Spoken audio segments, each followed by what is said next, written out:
So let me ask the people something. I don't know who may be tuning in that's listening from America or if you're international, but you know what? I'm just gonna get in. I'm just gonna get right into it. Basically, Jinx. Thank you for stopping through. By the way, I appreciate you forever and always. I've been paying attention to this vape news.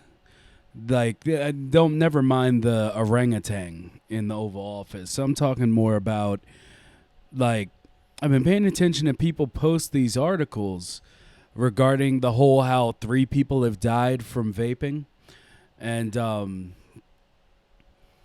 I don't know if anybody's reading the articles. Like, it's actually getting to me because, like, people are like, I told you vaping leads to killing or to you be dead, and it's all the times that. Now, mind you, I'm not trying to be, you know, I'm not trying to be just like the naysayer, the dude that's shooting Paul Revere off the horse. I'm just saying, like, every article I've looked at regarding this vaping killing people thing, in the article, it doesn't say stop vaping. And not only that, but it doesn't say that, like, because you look at the articles, they're like, CDC says stop vaping. And and then it's like CDC looking to ban e-cigs. And now you have, the orangutan. He's like, I'm going to do an order to make sure nobody vapes. And if you read any of the articles, now I've seen about 15. Mind you, I haven't seen all of them. But the actual quote from the CDC, now I should have pulled it up before I got on, but your boy been busy this morning, so I can't say it verbatim. But what the CDC is actually saying is don't buy vape juice or THC vape products from back alley dealer Joe. That's it. It's not that you should stop. It's not that you should be afraid. It's literally don't buy unofficial things from unofficial people. And somehow this news head, somehow the headline is vaping kills 3 people. CDC looking to ban vaping. Like, That's not what they're saying. Now, mind you, they might be getting that headline from actually someone on CDC, but they didn't go on record, so they can't put quotes around it. And I could be completely wrong. But as a person who tries not to go off of the headlines, because we all know the headlines just want us to click. I mean, that's basically it.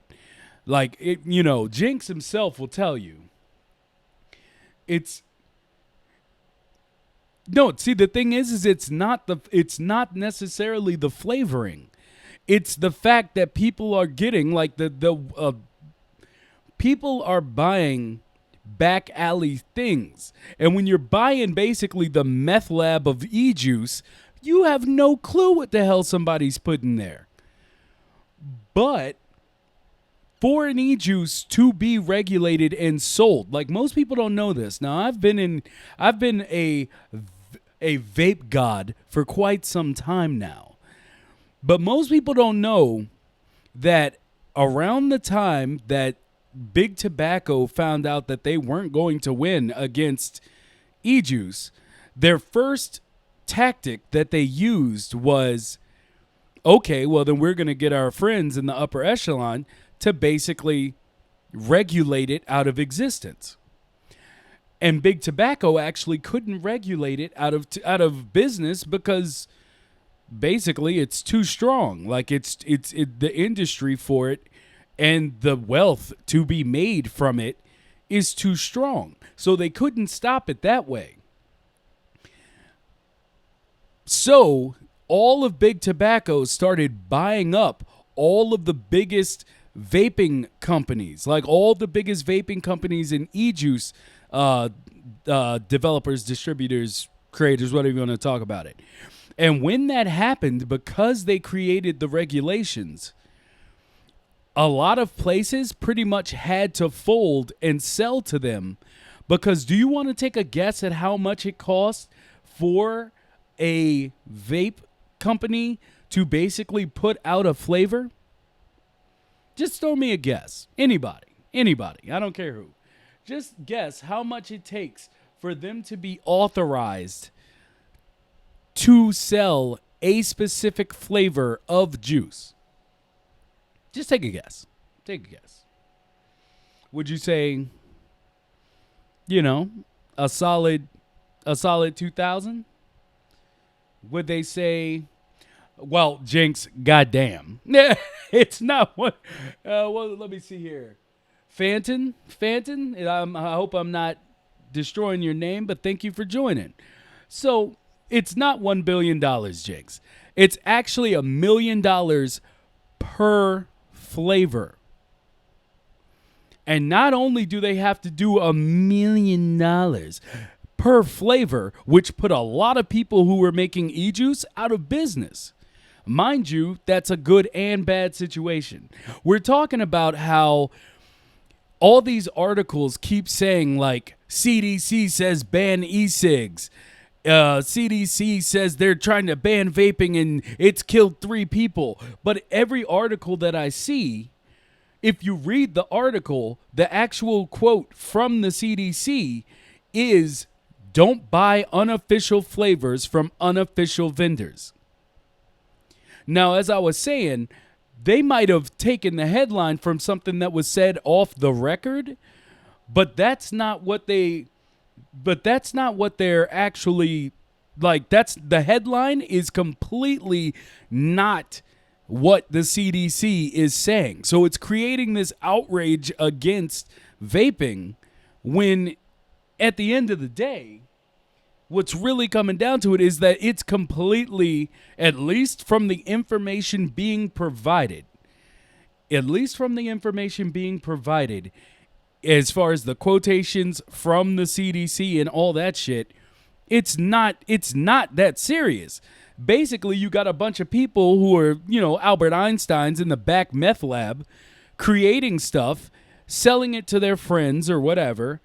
And when it comes down to it, they're using shit they shouldn't be used. The reason it cost, after the regulations from Big Tobacco came down, the reason it cost $1 million per flavor, wherever you get your vape juice from, It cost $1 million per flavor for them to actually be able to sell it because of the regulations, which were, in fact, verified by the CDC. That move of having to verify your e-juice $1 million per flavor put a lot of people out of business.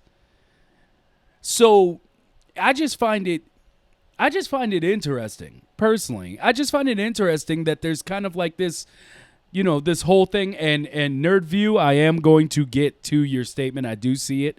I'm getting there. I just find it interesting that there's this like thing that it's like everyone's putting out these headlines for the clicks. But the CDC doesn't actually, at least what's been quoted in the 15 articles that I read, nowhere is it quoted that, like, basically that vaping kills. It's saying don't get your shit from fucking Vape Man Joe behind the alley on 32nd and 12. That's all I'm like, or 32nd and Madison. All I'm saying is, like, don't go to the back alley for your shit. And okay, let me go back here. Let me get this nerd viewer. Here we go. You know what? I'm gonna, Lord Jesus, I'm going to, you know what? I'm gonna fuck up my whole shit. Is apparently what I'm gonna do. Hold on, just so I can keep it in front of me. Here we go. Actually, that doesn't work at all. Do you see the inception? Okay, well, what we're going to do is we're going to put that back over there. The inception just got as crazy as what I'm about to read, I'm guessing. So, Nerd Viewer 21, what are your thoughts on black holes' gravity being used to travel back in time by utilizing the mass of the black hole to accelerate faster than light, then look back on Earth with a high-powered telescope to see how it developed? What I'm going to say is that I hope they're not planning on sending a person to do the looking back, but I think it's extremely interesting, personally. If I hope they don't noodle some poor Joe, into the vortex of nothingness and be like, yo, just when you get to the other side, if you make it, press that button, dog. Let us see what's going on. Nah. But the only thing of your liberation. Now, see, the thing is I don't know. And you know what? Let me go ahead and take that alert box and move it, because I wasn't sure where I wanted it to be, but I know I don't want it to be on top of my face. So, my beautiful face. No, so here we go. We'll just put that right there. There we go. So, Phantom, thank you. I appreciate the follows and the love. So, black holes. Black holes are super interesting.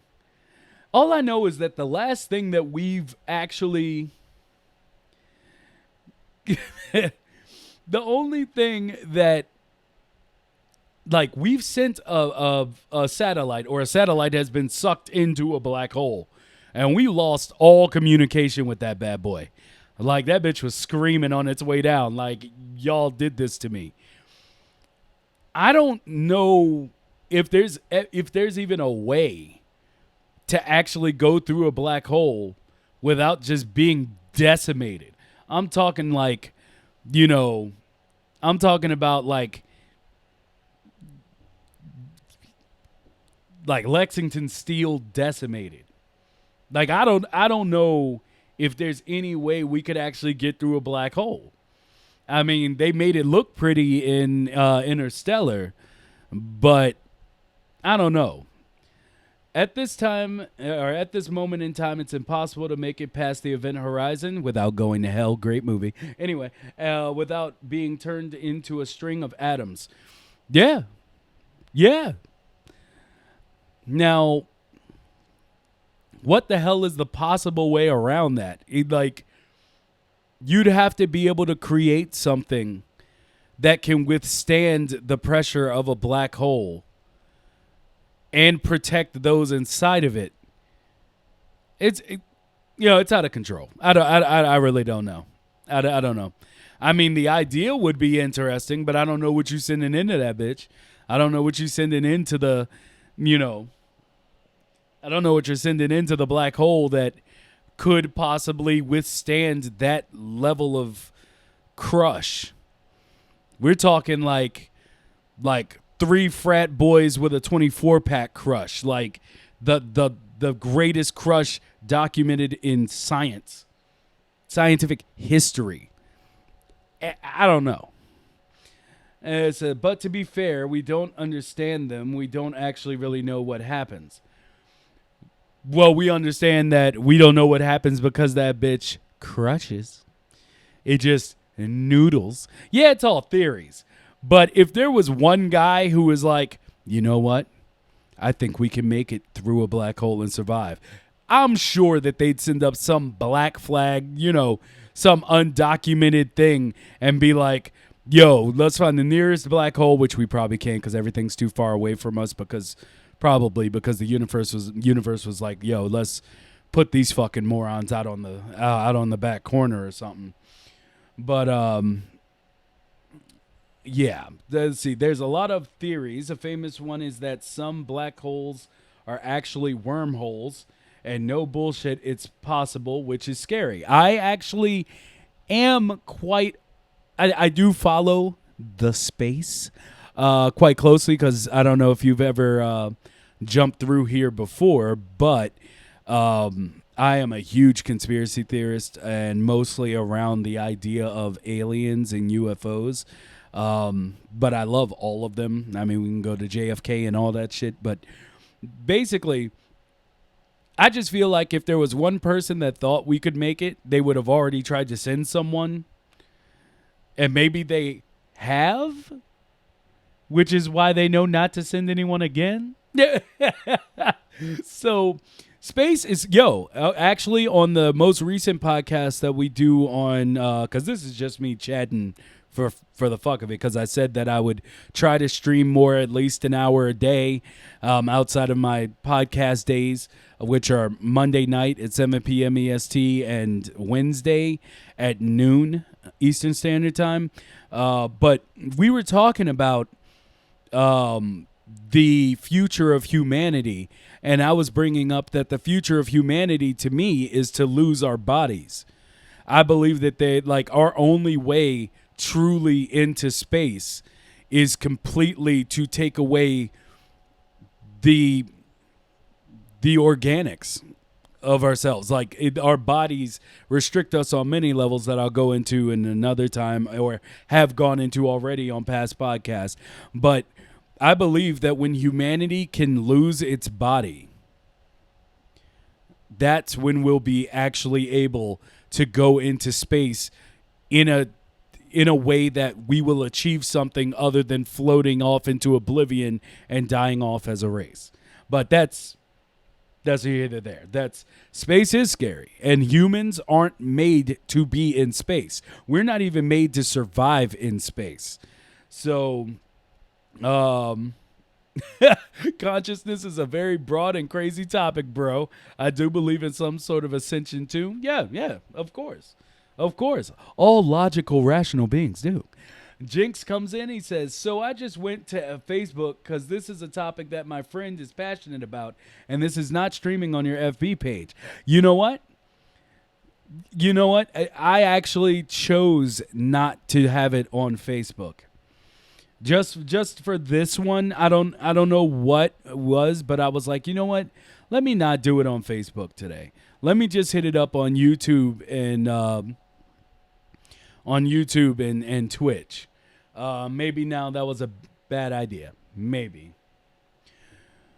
Let me see here.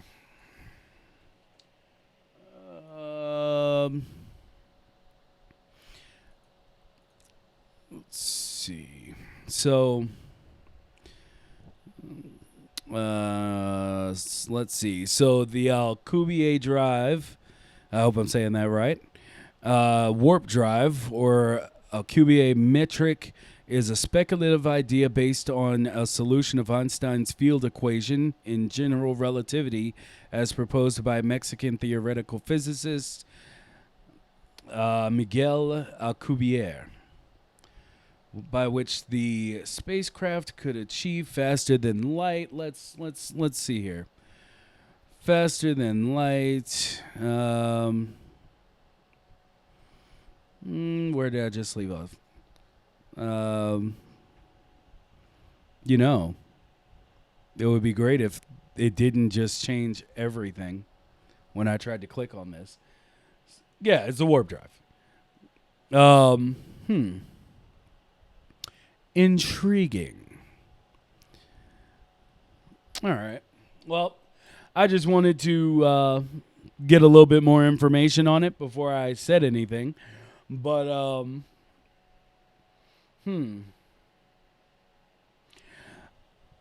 have you ever heard, I can't remember the dude's name, but his last name is Hutchison. And it's called the Hutchinson effect.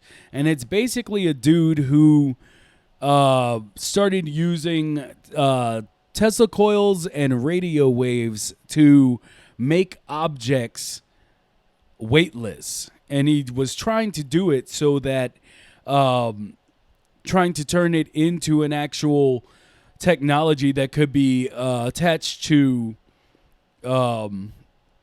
spacecraft or used for space travel, in which you would basically create the field around the craft to make it weightless, and therefore we wouldn't necessarily have to expand upon the we wouldn't have to expand on the technology of propulsion as much as we could take the same propulsion, but with the lack of weight, basically we would ultimately just go faster. And I always thought that was like the most awesome thing ever. And you get to see him do the test with a bowling ball. And you see the bowling ball, like they start sending the waves into it. And because they start sending the waves into it, they basically get to that point where they can just, like the bowling ball just levitates. Like it just basically is like weightless sitting in air with a full old school steel bowling ball. And I thought that was interesting as hell. And yeah. So, like, I've always been interested in that. Just manipulates the fabric of space to traverse shorter distances in space. Yeah, Hutchison effect is so interesting. If we can somehow utilize it, we can have unlimited power via 0-point energy. Nice. That sounds sensual. Let me see here. I'm going to do something. Let me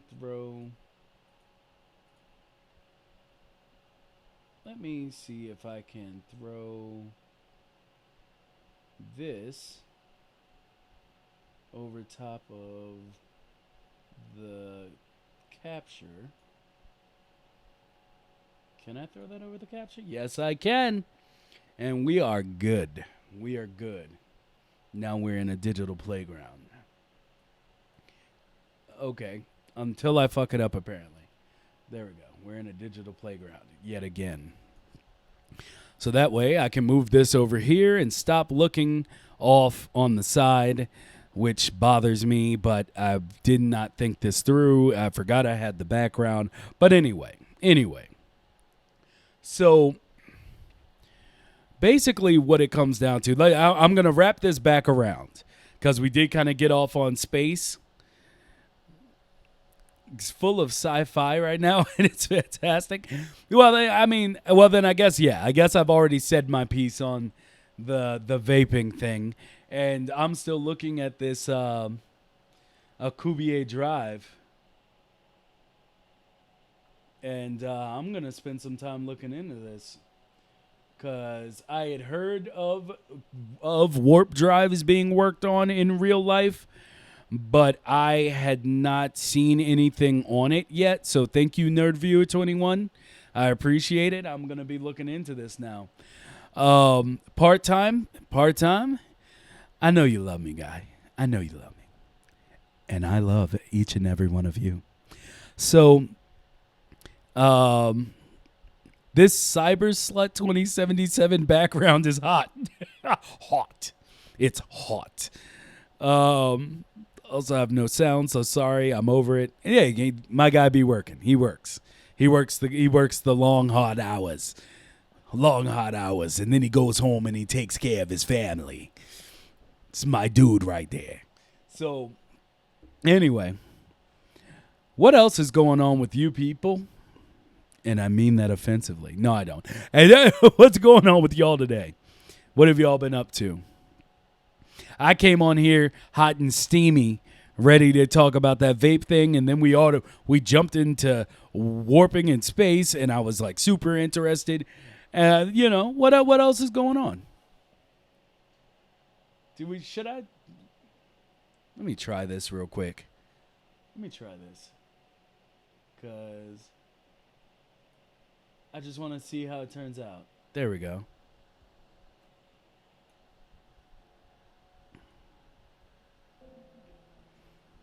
There we go. Working and going to lose you in about like 30 minutes because I have to go downstairs. Yeah. I know you be checking in while you're at work. And that's kind of why I've chosen this 12 o'clock block, is because I just feel like, partly because of what part-time suggested, I just feel like I can just put it on, be on while people are, at lunch, at work, at least in my time zone, and just, relax. This is very happy. This is like super happy music. I'm going to turn that down a little bit. Okay, so let's see. Just work and the usual grind, bro. Do you believe in multiple realities?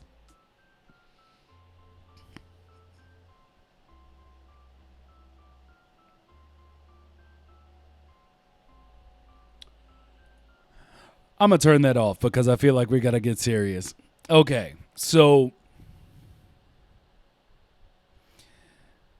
I don't know if I'm not going to sign off on that's why the Mandela effect thing is happening, but I will tell you that Mandela effect is super crazy. Like super crazy. Because I'm one of the people that's like, yeah, didn't blah, blah, blah, blah, blah, blah, blah. And people are like, no, that didn't happen. And I'm like, what? So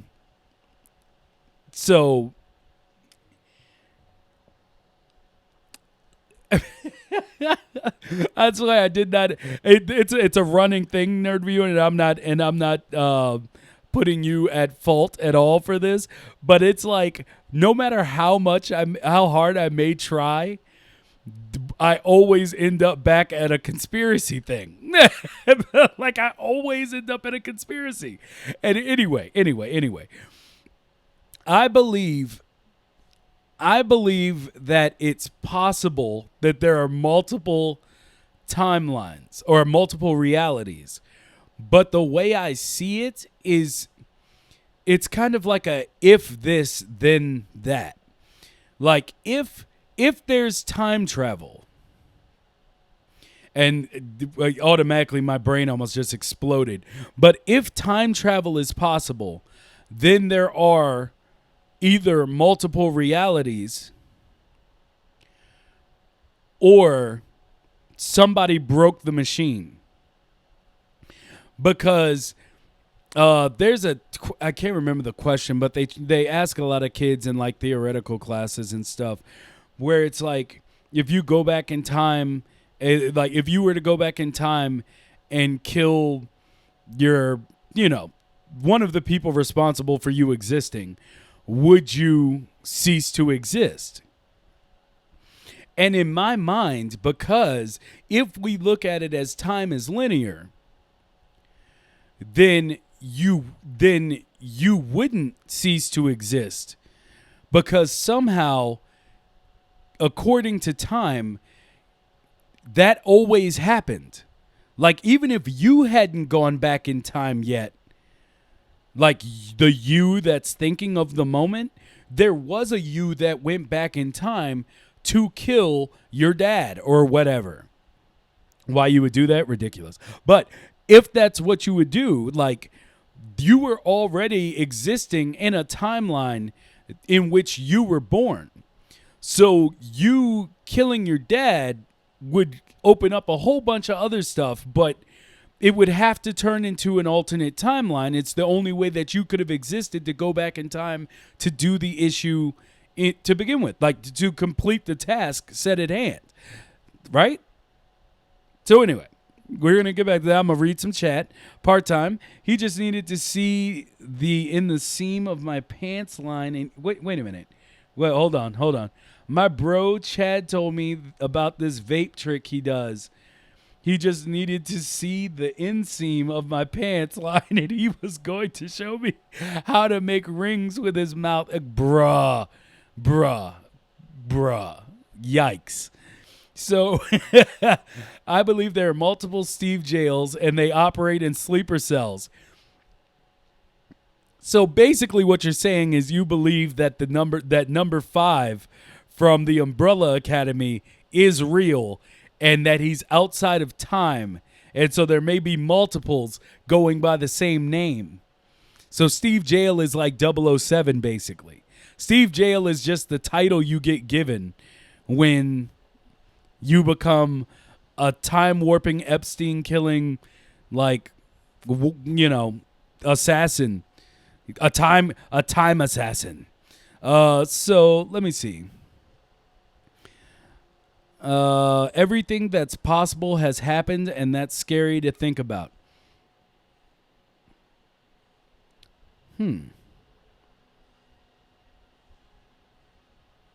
I think somebody just came home. I'm hearing shit outside of the... Anyway, don't matter. Anyway, so, yeah, or the way most people say it now is that there's enough people that exist on the planet right now that if you can imagine that someone's doing something, they're actually doing it. And I'm sure that's within reason. You know, even though there might be a Superman running around flying, well, not running, flying through the sky. We just don't look up enough. But yeah, I mean, that is interesting to think about, scary because we're overpopulated and it's going to lead to our end. But anyway, let's continue. Triangle and Time Crimes illustrated the alternate reality thing well. Time Crimes is one of the greatest time travel films of all time. Time Crimes is amazing. There's another one, and it's skipping my mind, but I saw them both around the same time. Oh my God. I'm going to have to look it up now. Because if you haven't seen it, you need to see this one. Oh, God. There it is. Primer. Have you seen Primer? Primer is not only a perfect example of what a great indie film is, like how you make it, what it's supposed to be, the scale you can do while keeping believability in what you're doing. If you have not seen Primer, you need to see Primer immediately. No, Primer is like made by just a random dude, honestly. But it's like it garnered so much attention that basically it's just known, and it got onto Netflix not too long ago. Well, about 2 years ago was the last time I saw it, but it might still be on Netflix. But Primer, The Jacket, Time Crimes, yo, those are my jams. And if you haven't seen either one of those, you need to see that shit. I'm gonna look and see if Primer's still on Netflix.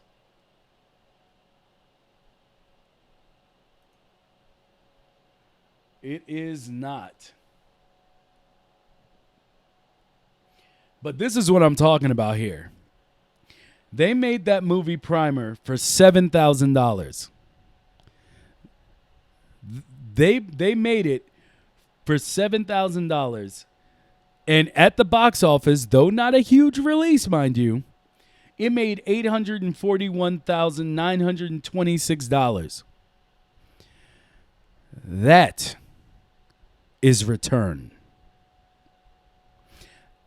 Drop the damn the budgets a little bit, because some things, I believe something that's like honestly like killing a lot of movies right now is that they're using budgets that they don't need, but because they have the money, they're watering down or diffusing what potency or little potency in some cases they might have had if they just had to work for it. Like, it's kind of like that whole excuse or that whole idea of when God, I just lost my train of thought. But yeah, it's like that whole idea, like where CG, when people use CG, like to get the job done, and when people use CG to go flowery, like to do the most, to go 100% overboard.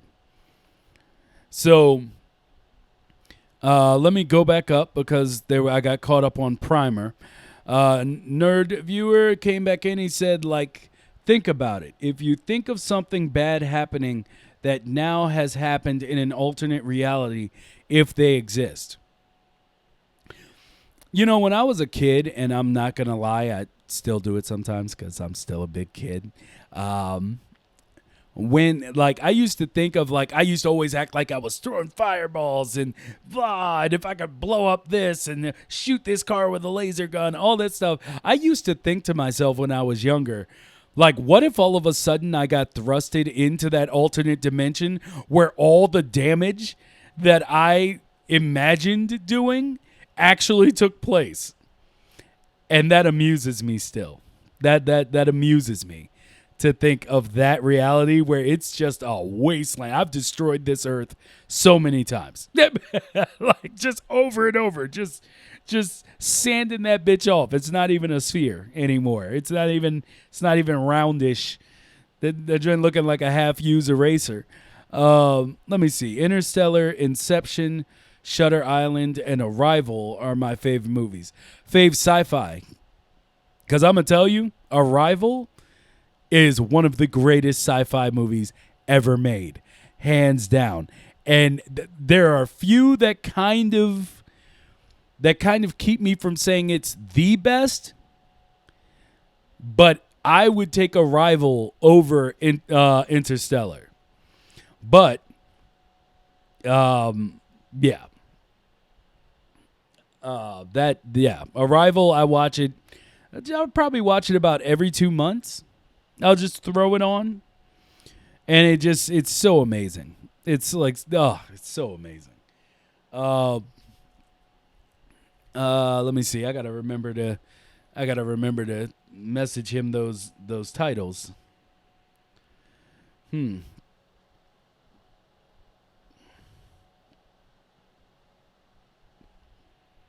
Interstellar is a love-hate thing with me. I love the movie. Don't get me wrong. The way it's made, it's fantastic. But Christopher Nolan's sound editing kills me. I love his movies. Don't get me wrong. I think he's probably, if not the greatest, one of the greatest directors of this current time, of this current era. But that man and his sound editing, literally, like, I wish. What do you mean? What sounds? I'm talking about his sound mixing. How in every movie there's always a moment where you're like, what are they saying? Like, I cannot hear. I can't differentiate what they are actually saying from the background music or whatever the heck is going on. Like, God forbid you go and watch Dunkirk. Or if you tried, like, you literally have to turn on subtitles to hear what Michael Caine, what is it? It's him. Yeah, Michael Caine, right? Michael Caine. It's like to hear what Caine is saying to the daughter in Interstellar is it's an exercise in futility, is what it is. If you're watching Dunkirk and you want to know what anyone's saying on a ship or a plane or whatever, yikes. Now, mind you, I like certain things being amplified, but I've noticed over the last 20 years of filmmaking, because he's not the only one, but over the last 20 years of filmmaking, they've been dropping the volume on vocals, like drastically. Like, God forbid, if you don't have a sound bar and can turn on the clear voice option and kind of dull everything out, there are tons of times in many movies that you're just like, why is the action and the explosion so loud? But if I try to turn it down to account for that, I can't hear what anyone's saying. Like that shit is me and my brother, because we are both movie buffs, like straight up and down.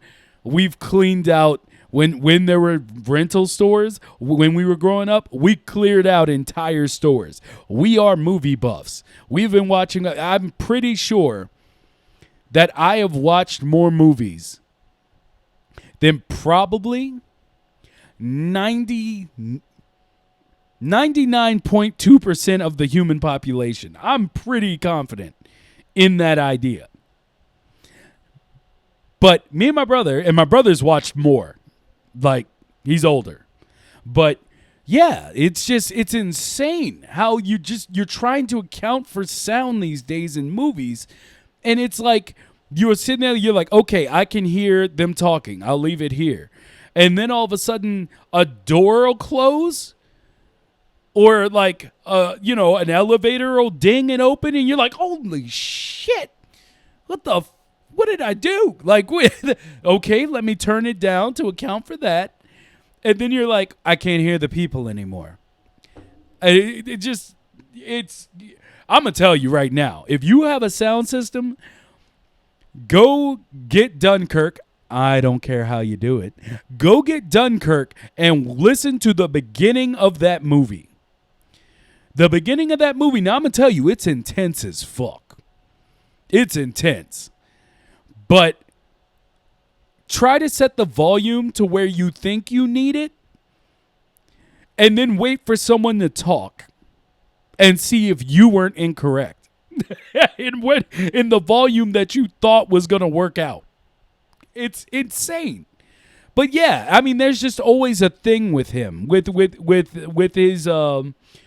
his grandiose move. Well, his solo projects, like the ones where he controls everything, his ideas with his brother.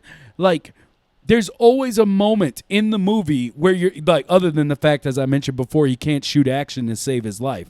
Like, he can shoot situational action. He can't shoot action. Like, if you look at Batman Begins and try to tell me who's hitting who with what, you're not going to find it. But if you give him the shit from, like, Inception, where he has a spinning hallway and there's, like, people falling over it trying to fight, but they can't really fight as much as they can just hold on to people, oh, he's brilliant when it comes to that. But you give that man an action scene, and it's like, dog, can you stop the edit cuts? Can you back the camera off a little bit so I can see what the fuck is happening? It's just like, you just back it off. It's crazy. So here. Let me see. Jinx came back in. Hans Zimmer, of course. Who doesn't love Hans Zimmer? I mean, come on. No. Actually, I have to agree there. It's like his movies are made for high-quality surround speaker headphones, which 70% of the time you're not going to have. Yeah, exactly. Facts, I hear you about the volume of dialogue. Thank you. Because I swear sometimes it feels like I'm taking crazy pills. Like, I literally, like, try to explain that to people, and they act like I don't know what's going on, or that they don't know what I'm talking about. But then I watch movies at their place, and they're sitting there fiddling around with the sound. And I'm like, see, y'all act like y'all don't know what I'm talking about. Y'all know what I'm talking about. You're just trying to save face for whatever you love that I'm shitting on. And let's make no mistake, I'm shitting on it. No, so you're, I mean, you are on crazy pills, but the volume thing is an issue. I mean, it's true. It's true. I am on crazy pills. I can't hide from it. But, that's what makes me entertaining. Right? Right? Right? So, let me see here. You know what? Let me go in here, and I'm gonna give old Nerd Viewer a follow, and try to find Fenton. How do I? What? Okay. Okay. I ain't going. Okay. I'm just gonna stop messing with that. But I gave you a follow, so. Let me see. That's why we cool. Sanity is overrated. Yes, it is. Yes, it is. Especially because you know why sanity is overrated? Sanity is overrated because when it comes down to it, no problem, guy. Thank you for the follow, and joining me today, and actually, being in chat and being a part of the conversation. I appreciate heavily those who can do that and. Don't just lurk 24/7. But I will take my lurkers. Best believe I'll take my lurkers. But sanity's overrated because people try to...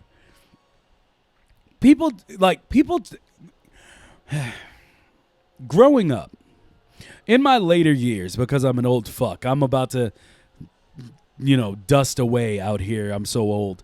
But growing, in my recent years, I really thought back on how everyone tries to portray the world and how it works. And then as you grow older and you're like, that's not how that works. Why did you tell me that? It's like when your parents are like, you can be anything you want to be. No, you can't. Now, you might be able to get to it eventually, maybe, but there are things that are simply out of reach in the scale of success to which people would validate it as success. But I look at things and people are like, sanity. Nothing is sane here. This place is void of logic and reason in almost every facet of human life. It's completely devoid of intelligence, first and foremost. But rational thinking and logic, that doesn't happen. Actually, if you try to be someone who runs on logic and rational thinking, you're seen as the weirdo. So I like to look at it as kind of flipping it around and making it mean something. So it's kind of like I'd rather go with the tick. What the tick says. Going sane in a crazy world. Now, I think that works. I keep trying to look at this because I don't want to. Here we go. Primer.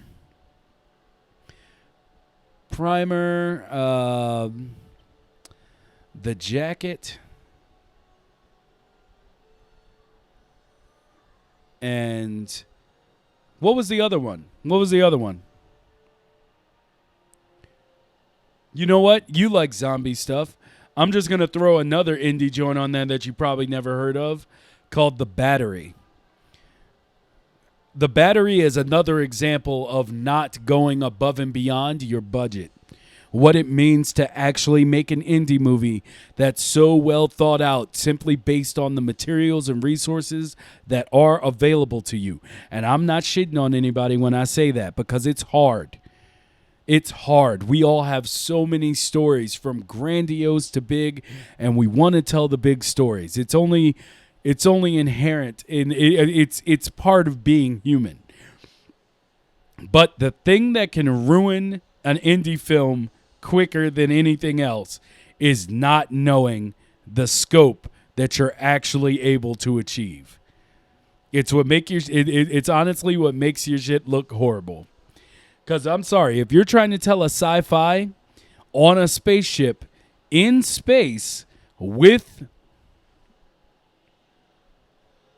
the $2,000, your shit gonna come off looking weird, bro. In a decent time. Now, I do believe there are some whizzes out there that could probably throw together some Blender settings and probably do a pretty great job. I mean, we see examples of stuff like this on YouTube every day. But most of the time, what sabotages people is that their script doesn't match their resources and budget. And it's sad to see. It really is. Because even if the idea is good, they just can't pull it off with what they have. And if they had just not watered it down, but if they had taken the idea and resituated it within within the budget, subtract, put in, so yeah. And you're already working against, I mean, everything is already against you when it comes to a movie. Like, I mean, let me tell you, as a person, I've filmed a short film that a girl from school, like back when I was in college, actually didn't send me like she was supposed to. So I have a short film out there that I don't have access to. But since then, that is the only thing I have been able to do, because I have ideas, even small ones, but I just can't get cooperation. So not only can the idea that your execution could be horrible and the money not fitting, but it's like you have to realize that I truly don't believe that anybody sets out to make a horrible movie at all. But if you really take the time to look at the scale of how many people it takes to pull off something, how many people working in unison to pull off something, even on a small scale. Let's not talk about the movie where they got like 4 different teams in 3 different sections of the world working with God knows how many people per group. Like thousands of people trying to pull off this one thing. I can't get people to agree with me on what to put on the TV, what music to listen to. But you got to get all these people to work together. It's crazy. It's truly amazing that anything gets made at all.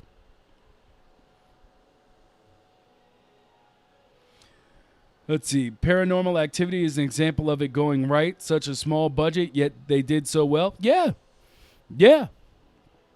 That's return.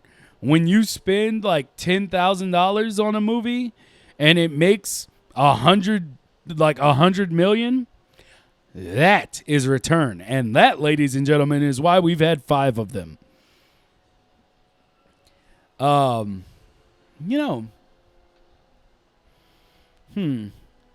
We got about 2.5 minutes left before I'm done for today.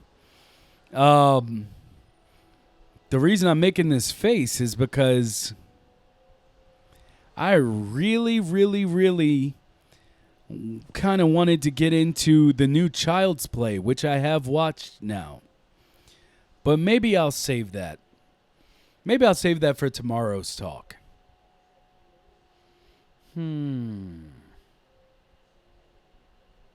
Yeah.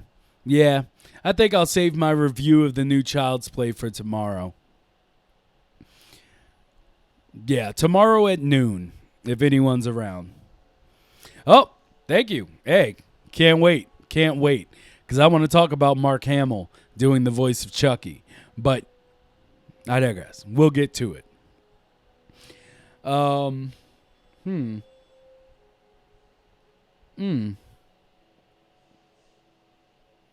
So, let me go here. We'll get the little music back in. There we go. Get the music a little back in, and we're gonna ride it out.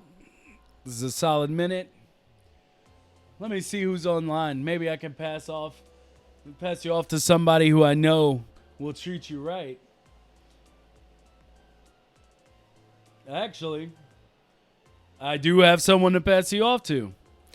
And he was here earlier, Mr. Part Time. Let me see.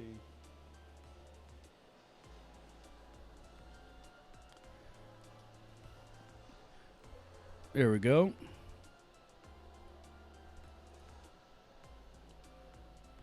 There we go. He is streaming Destiny 2, which I loathe with all of my soul. But here we go. All right. Thank you for joining me. And hopefully you will enjoy your time tomorrow and every other day.